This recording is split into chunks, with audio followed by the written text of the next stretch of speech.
خلق السماوات والارض بالحق، اللہ نے پیدا کیا ہے آسمانوں اور زمین کو حق کے ساتھ، یعنی بامقصد ہے، نتیجہ خیز تخلیق ہے، یہ بے نتیجہ کا کار عبث اور باطل نہیں ہے۔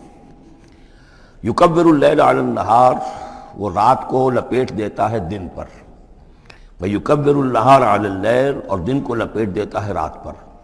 اب یہ جو ہے کہیں یولج اللیل فی النہار آتا ہے، کہیں یکبر آ رہا ہے، تو یہ مختلف جو الفاظ ہیں، تعبیرات ہیں، لیکن مقصد کیا ہے کہ یہ دن اور رات ہے تو نہیں ہے۔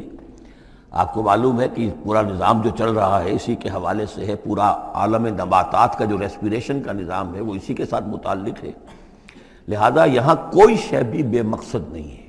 جب کوئی شے بے مقصد نہیں ہے تو انسان کیسے بے مقصد ہو سکتا ہے؟ کس لیے اس کو پیدا کیا؟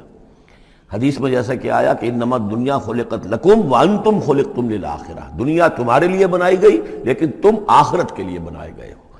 جب تک کہ آخرت کا تصور نہ ہو، پھر انسان کا، اور خاص طور پر انسان میں جو اخلاقی حص ہے، ایک مورل سینس ہے اس کے اندر، کچھ چیزیں اچھی ہیں کچھ بری ہیں، اس کا احساس ہے اس کے اپنے اندر، تو اس کا کوئی نتیجہ کہاں آخر نکل رہا ہے دنیا میں؟ اس کے لیے دوسری زندگی اور بعد سے بعد الموت لازمی ہے۔